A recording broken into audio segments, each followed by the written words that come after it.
Hey guys, I want to do a little something different for you guys today, and I am doing a review, but it's not a review on a game or a peripheral. It's more of a review on a book, and the name of the book is From Pong to Pokemon and Beyond, The Ultimate History of Video Games by Stephen L. Kent. And this is definitely a book. I recommend this book to anyone who is a fan of video games. If you love playing video games and you've been playing video games since you can remember, you really need to get this book so you can become more knowledgeable about how video games started and how they got to where they are today.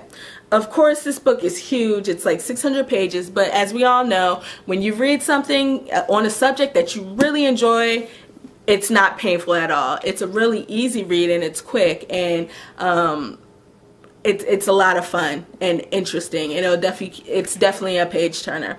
So I'm not going to touch on everything in the book just because it's like a 600-page book and I don't want this review to be way too long. But it does start off talking about tabletop pinball and how that came about, how it was illegal in some states because some states thought that it was a game of chance, pinball, instead of a game of skill. And then it goes on to talk about some of the earlier computer games, arcade machines, how some arcade machines were put into bars, when things first started taking off, early 70s, late 60s, they were put in, random bars and stuff like that. It goes on, things really start heating up when it talks about Nolan Bushnell, who is the founder of Atari, or who was I will say, he was, or he is, the founder of Atari, because Atari is still around. But he was the man behind Atari, and it talks about all the drama, the work habits, the partying, all of that went on in the 70s and early 80s. It talks about all of the clones that Atari had to deal with. There were a lot of Pong clones out there, and all the legal stuff. They had to go get patents and copyrights and all of this stuff that they went through just to make the Atari come out and to be successful. It speaks about, as I said, the rise of Atari, and it also talks a lot about the fall of Atari and how things got worse for Atari, how they were sold off to Warner Brothers, and how things just started, going downhill. As I said, it talks about the arcades, talks about how arcades just flew off, and everyone loved arcades, but then it also talks about the decline of arcades and why that came about in 1982, 83, just because, people were getting these consoles, these video game consoles, Commodore 64 or the Atari or the Odyssey, whatever it is, they were getting it in their house, and they decided it was much cheaper, to play it, sit at home and play it for as long as you want, as opposed to going into the arcades and having to keep putting those quarters in the machine. So I thought that was really interesting. It talks, it speaks on the greats, Donkey Kong, Pac-Man, talks a lot about Pac-Man and Mrs. Pac-Man, Gauntlet, Asteroids, all those great arcade games that you guys have probably played sometime throughout your life, or early on probably in your life. It also goes on to talk about Nintendo and how Nintendo came about, the relationship between the United States and Japan as far as video games go.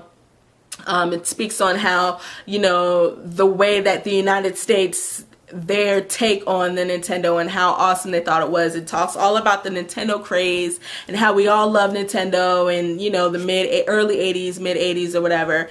I guess it was the mid 80s because it came out in like 85, 86. So around that time. Speaks a lot on the rivalry between Nintendo and Sega and how Sega was talking, they were trying to reach more of the older crowd, the older kids, teenagers, adults, while Nintendo was still trying to focus on, they were really picky about the games that they put out on their console, and they had this whole seal of quality, so they were really picky about the things that they put out. Things weren't too violent or anything like that. It talks about the rivalry between Mario and Sonic, which is really interesting as well. It does also get into, of course, it talks about some game companies, Capcom, how EA came about. It talks about some, I want to say, like computer games, how computer games started picking up in the 90s, and how popular computer games became with Doom and stuff like that. It also touches on portable handheld systems like the Game Boy, the Lynx, the Game Gear, all that type of stuff. I mean, there's consoles in here that I never even knew existed. It talks about the 3DO, the Jaguar, just all types of video game consoles and all types of you know, legal type of things and stuff like that. It's really interesting, all the legal things that went on in the 80s and 90s with video games. And I won't get into that because it's a really long chapter, but it is really interesting. It also talks about how the ESRB came about and how all of that went down. So if you have no clue about the ESRB and how it all started from Mortal Kombat and a game called Night Trap, then you guys should definitely check this book out. The book does end in 2001, so it doesn't speak on the 360 or the PS2 or the Wii, but it does, however, it stops at the PS2, the Xbox, and the GameCube. It talks about the rise of Dreamcast and how successful Dreamcast was,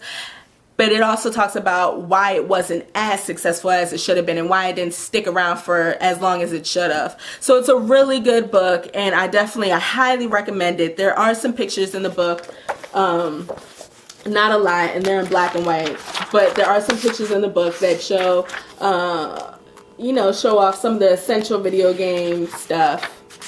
Mario, of course. Just a really good book, and, you know, like I said, I feel a lot more knowledgeable having read this 600-page book because, you know, I know a lot more about these game companies and I know a lot more consoles than what I actually knew prior to reading this book. So if you want to put the controller down for a little bit, take a break from Gears of War or, you know, whatever it is that you're playing, definitely pick up From Pong to Pokemon and Beyond, The Ultimate History of Video Games by Stephen L. Kent. You will be pleased by this book because it's very informative, talks a lot about how video games started and how we got to where we are today with these video games. So I want to thank you guys for watching this video and go read the book.